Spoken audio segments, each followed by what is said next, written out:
Have you been following this Maryland man, Psyop? Oh yeah. The father of the year.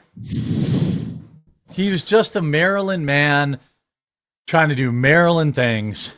Well, it turns out... Yeah, totally not associated with, some of the worst criminal gangs and elements in the world. What is going on with this, Luke? There totally weren't two court cases related to him being deemed a part of this MS-13 organization. There absolutely wasn't any kind of petition by his wife to have a protection order against him. Nothing like that has ever happened, right? She has raised $165,000 on GoFundMe. Wow. For her criminal husband who hit her, by the way. Turns out she had filed a protective order against him back in 2021. She's never going to stop fighting until she sees her husband alive. Now, correct me if I'm wrong. Is there anything stopping her from going to El Salvador to see her husband? I don't think she can go to El Salvador. She got $165,000 of dumb Americans. Cheap. What's that? Flights are pretty cheap too to El Salvador. Yeah, I mean, she has a protection order against him, by the way, for hitting her. She's raised $170,000 to try and bring him back. We have government officials. What do those government officials think they're going to do in El Salvador? Do they not remember what happened when government officials got on a plane and flew to a foreign country? I believe it was... What was that? Where were they living? Where was Jim Jones? Where did he relocate to? I forgot, but it was Guam, not Guam, but it was like, remember the last? Wasn't it Belize or? No, it was like a funny city. Well, what happened to those? Jonestown was in Guyana. Yes, thank you, chat. What do they think they're doing? They're going to fly to El Salvador and do what? Knock on the door at the jail? What is this? Why are they pushing this so hard, do you think, Luke? It's interesting because, essentially you have so many Democratic politicians now lining themselves up behind, MS-13 members and wife abusers, allegedly. Through these court documents that are being revealed here and found out here and being shared around through social media here. But this is really just fascinating as, of course, this Senator, Chris Van Hollen, coming out there and meeting with the people of El Salvador is, pretty interesting to show where his priorities are at. Because they're not with the citizenry of his constituents that actually voted him in. It's for the new citizens that the Democrats are trying to, of course, get more seats of power in Washington, D.C. in exchange for. There's actually a clip. I haven't seen it yet. Did you just send it? Yeah, I just sent it in the chat room of this senator talking about how he just met with the vice president in El Salvador right now. Oh my God. For Abrego Garcia. How the courts of the United States have said there's no evidence to support the charge that he's part of MS-13. But that's not true, right? Wasn't he convicted? Well, Donald Trump says that there were two courts that determined that he was. That's what the Trump administration said. I asked the vice president whether or not El Salvador has any evidence that he's part of MS-13 or has committed a crime. So I asked the vice president if Abrego Garcia has not committed a crime and the U.S. courts have found that he was illegally taken for the United States, and the government of El Salvador... They didn't find that.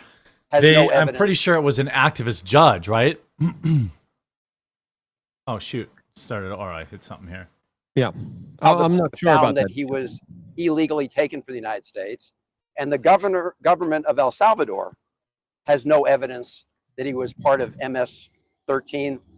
Why is El Salvador continuing to hold him in CCOT? And his answer was that the Trump administration is paying El Salvador, the government of El Salvador, to keep him at CCOT. Good.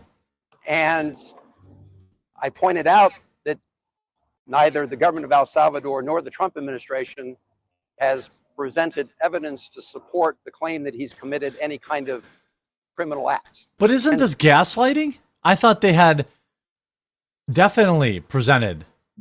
This seems weird. Yeah. Well, the Department of Homeland Security just posted that, and this is what they're saying. Abrego Garcia had a history of violence and was not the upstanding Maryland man the media has portrayed him as. According to court filings, Garcia's wife sought a domestic violence restraining order against him, claiming he punched, scratched, and ripped her shirt, among other harm. The MS-13 gang member is not a, quote, sympathetic figure, according to the Department of Homeland Security that just issued out this specific statement. Yeah, I mean, let's let this idiot finish. I don't understand this. To hold him in CCOT.